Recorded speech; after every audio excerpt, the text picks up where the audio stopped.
আসসালামু আলাইকুম ওরহমতুল্লাহ।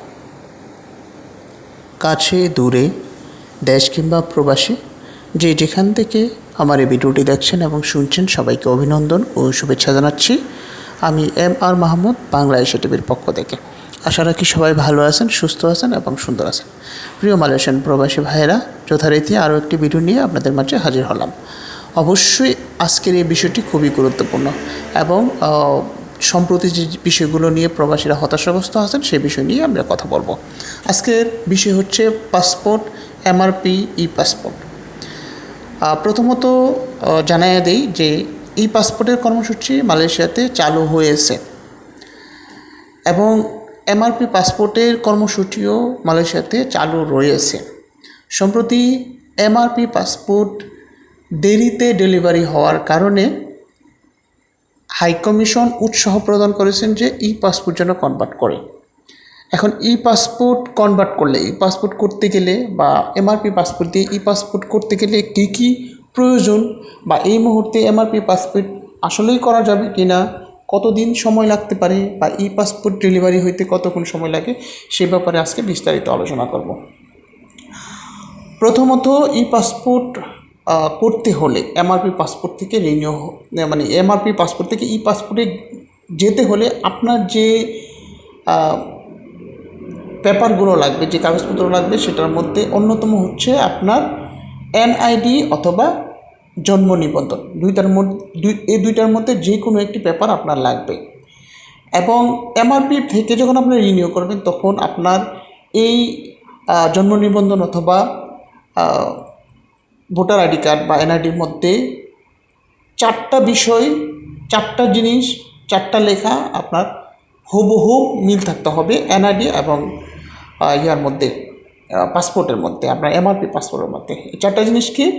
প্রথমত আপনার জন্ম তারিখ, দ্বিতীয়ত আপনার নিজের নাম, তৃতীয়ত আপনার বাবার নাম, চতুর্থত আপনার মাতার নাম। এই চারটা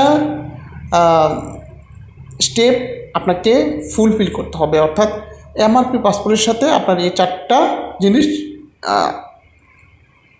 NID বলেন বা জন্ম নিবন্ধন বলেন, এই চারটা জিনিস মিল থাকতে হবে। এই চারটা জিনিস মিল থাকার পর আপনারা MRP পাসপোর্ট থেকে ই পাসপোর্ট করার জন্য প্রথমে জন্ম নিবন্ধন, আপনার পাসপোর্টের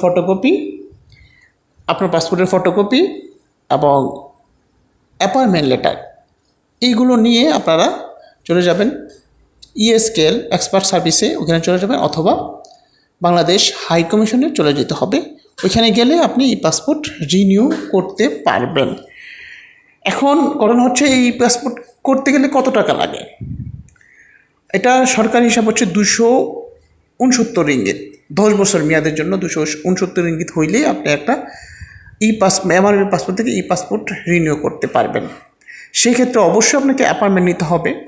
এক্সপার্ট সার্ভিস এর যে ওয়েবসাইট আছে, সেখান থেকে আপনাকে OTP দিয়ে, ওখানে নাম দিয়ে, যারা বুঝে তাদের কাছ থেকে নিয়ে নিতে পারবেন। আর আমিও আমার কমেন্ট বক্সে এটা লিঙ্ক দিয়ে দেবো, সবাই যেন অ্যাপয়েন্টমেন্টটা নিতে পারে। দ্বিতীয় যে স্টেপটা, সেটা হচ্ছে MRP পাসপোর্ট কি এখনই রিনিউ করা যাবে কি না, বা যেহেতু ডিউপির সাথে বা NIDর সাথে MRP পাসপোর্টের মিল নেই, এই জন্য শুধু MRP পাসপোর্টটা রিনিউ করতে চাচ্ছেন, সেক্ষেত্রে আপনাকে MRP পাসপোর্ট নিজের হাতে হাই কমিশনে গিয়ে ব্যাংক ড্রাফট করে 145 রিঙ্গিত ব্যাংক ড্রাফট করে আপনাকে নিজের হাতে সশরীরে হাই কমিশনে জমা দিতে হবে। সেক্ষেত্রে কতদিন সময় লাগবে ডেলিভারি পেতে, সেটার জন্য আপনাকে অনিশ্চয়তার মধ্যে থাকতে হবে। এটা হতে পারে 2 মাস, 3 মাস, 4 মাস অথবা 5 মাস।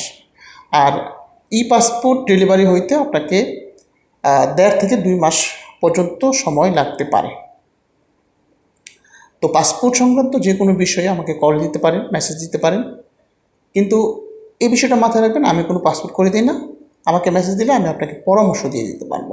আমি আবারও বলছি, MRP পাসপোর্ট থেকে ই পাসপোর্টে যেতে হলে আপনার যে জন্ম নিবন্ধন অথবা NID কপি লাগবে, এবং NID এবং জন্ম নিবন্ধনের সাথে আপনার এই দুইটার সাথে যে কোনো একটা হলে হবে।